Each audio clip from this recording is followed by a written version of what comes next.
Cool. Hey, how y'all doing? Back again, another great episode of the Impact Podcast. As always, I'm your host, Jeremy Robinson. Today, we're here with someone special. Go ahead and introduce yourself, Coach. You know, it's your favorite coach's favorite coach, the Diva Coach. Head women's basketball coach at Alabama A&M University. What's going on the It Factor Podcast? Yes, indeed. It's a blessing to have you today. I would say, how are you doing mentally, physically, and emotionally?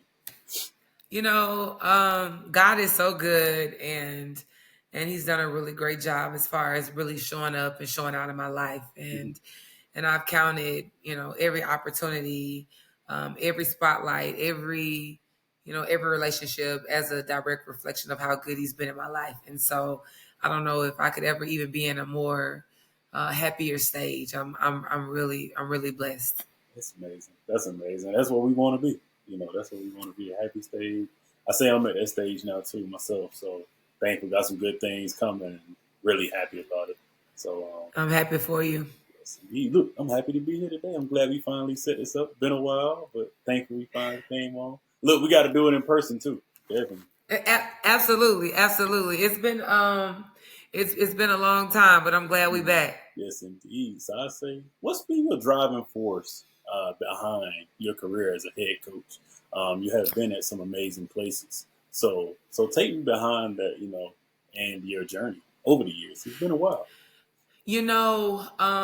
I knew that I wanted to be a basketball coach when I was in the 7th grade, and it was something about the relationship that my head coach had with us, with the team, and just being able to have someone that's like a mom, that's not really a mom, that kind of understands the things that my mom don't understand, or that I felt like my mom didn't understand when I was in the 6th and 7th grade. It was something I just knew I wanted to do. And am I lagging over here on this side a little bit? Not at all, actually. Okay, good. Okay. If it seems like it is, it's because of the stuff, but it's gonna be fixed. Okay, just wanted to be sure.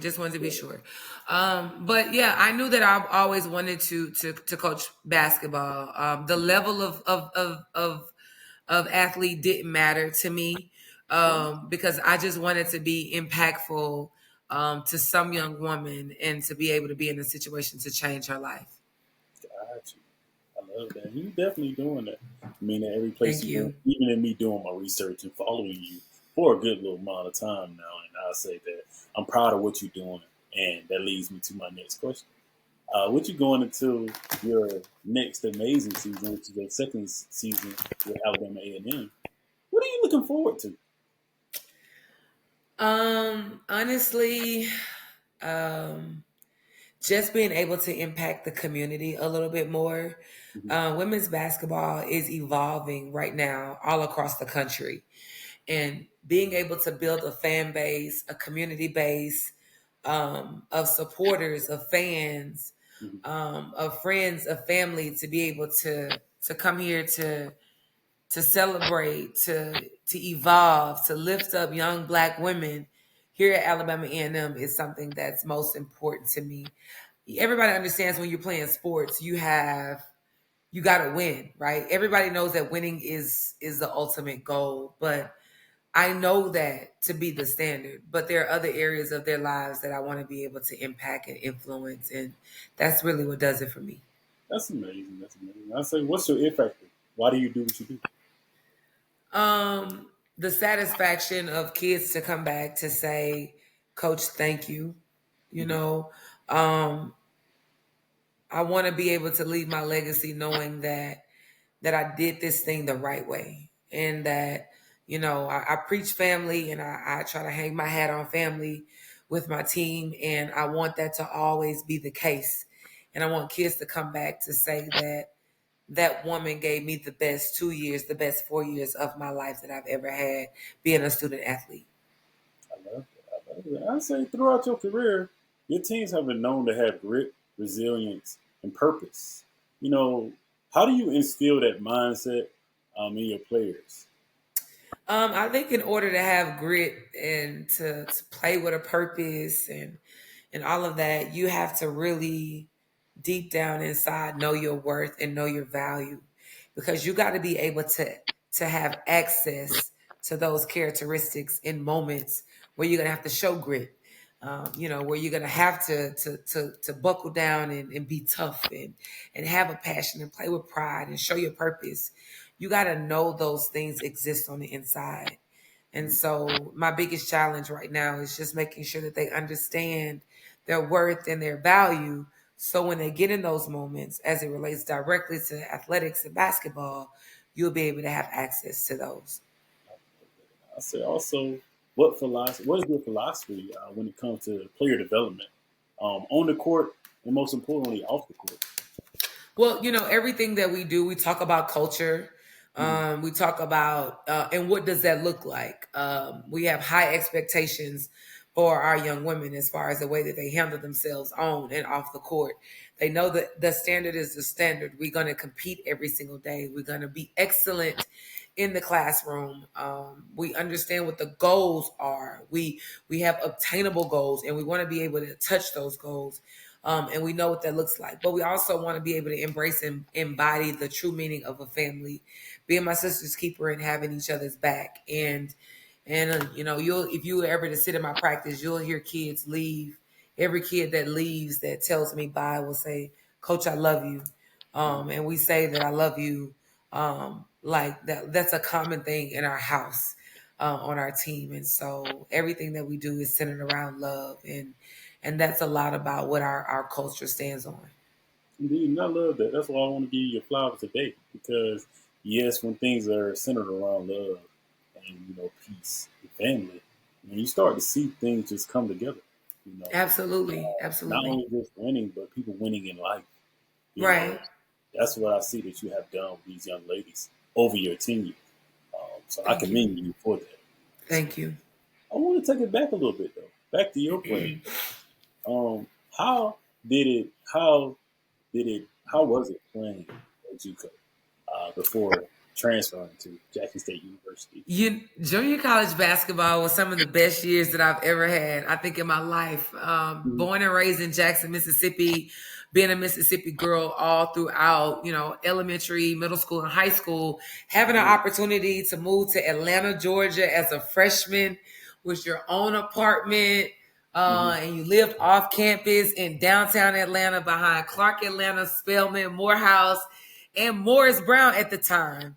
Mhm. It was really, really, really dope. And just the relationships and understanding really and truly at that point what it felt like to put a team together, because you have young women coming from all over the world coming together for one common goal. It's different when you're in high school and middle school because you grow up with those kids. Say you go from elementary to middle school to high school. You get a few here or there in between, but for the most part, you all matriculate together. So playing junior college basketball really put me in a sense of understanding the definition of what sisterhood really means.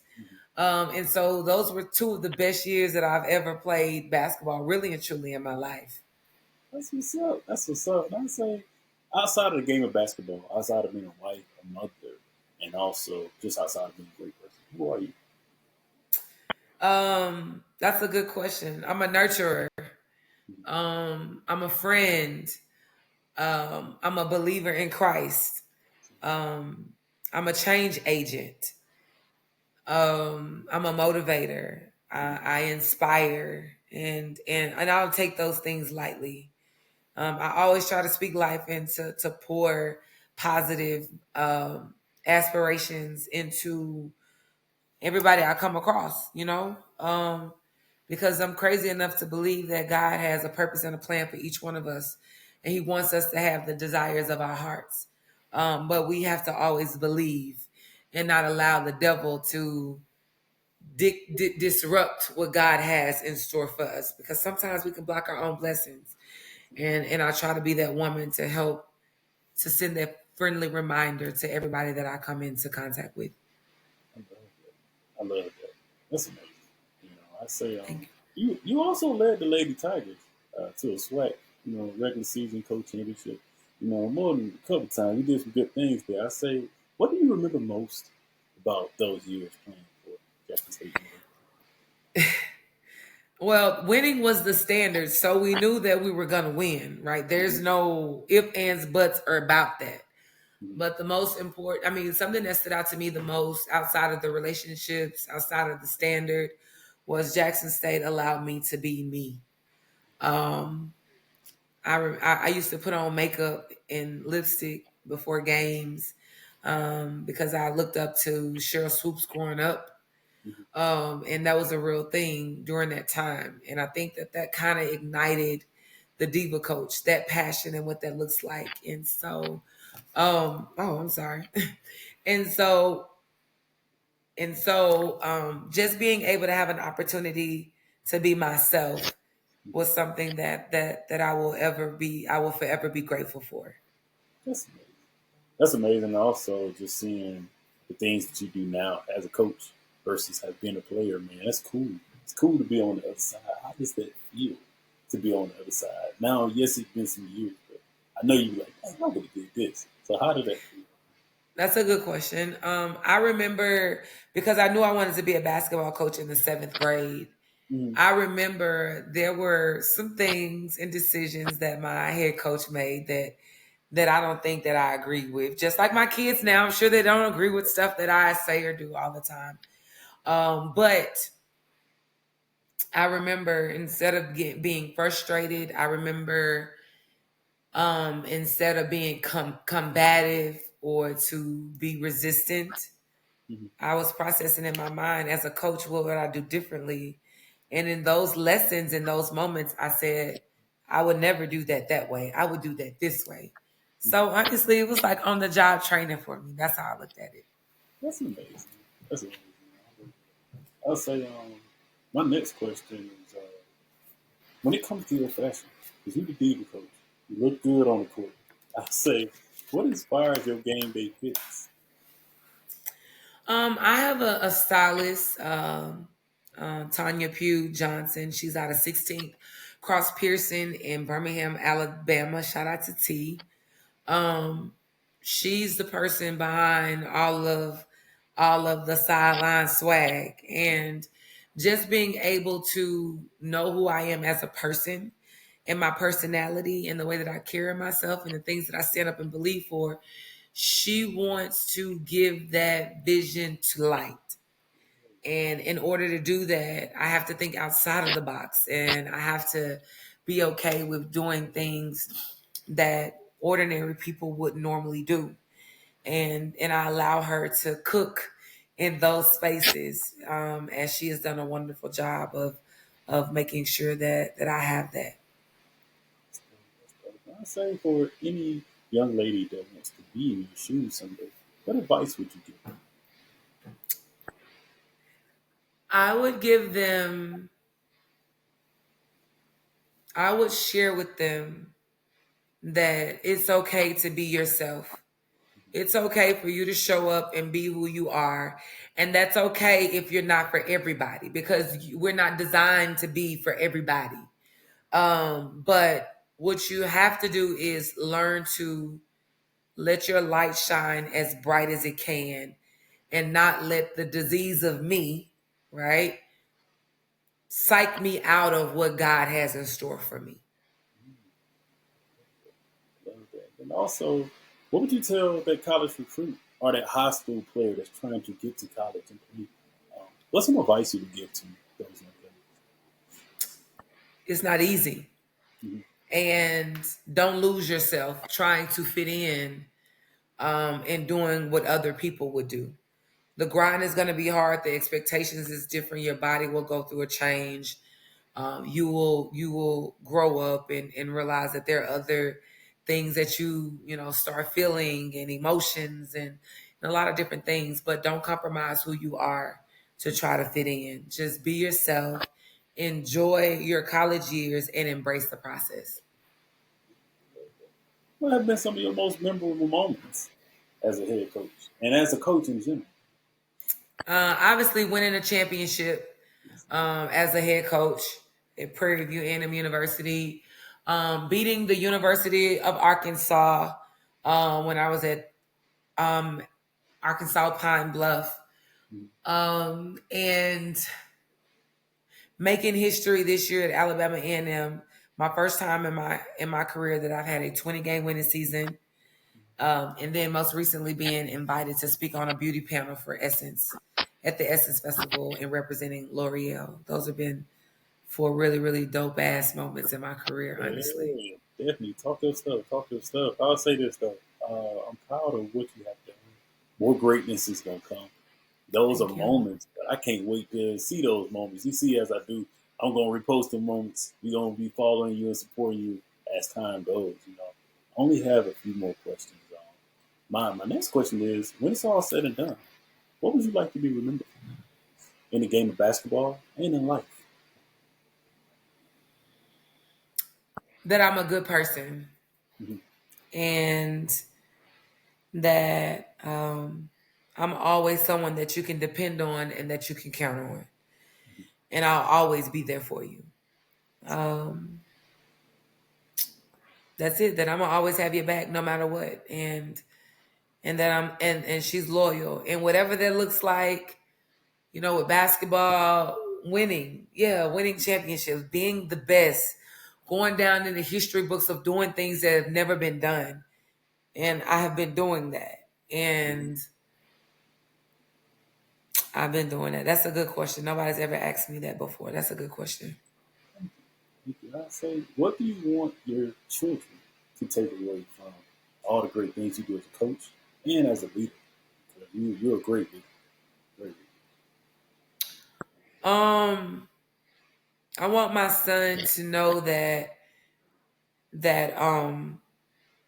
I did everything that I was able to do because of him as my motivation, Mm-hmm. because I wanted to give him a life that I never had. And I grew up in a great family with a 2-parent home, and my parents made sure I had everything that I could possibly have. But as times are changing, I want to be able to give my son that and more, and put him in a position for him to understand that now, sooner than later. So when he's in a position to start his family, he would understand the values and the morals of what's necessary for his son and his children to be able to follow in our footsteps as well. So, do you have any questions for me? I don't. I really do appreciate you for being patient to get me here. But this has been a very good day. This has been a very good interaction, and you got me thinking about some things and some perspectives that I've never even thought about. So thank you for that, and making me feel the way that I felt today. I appreciate that. Thank you for being here today. I'm glad I can make you feel that way. And if you need anything, let me know. We're here for you, and we're proud of what you're doing. Thank you. I appreciate that. And that's it.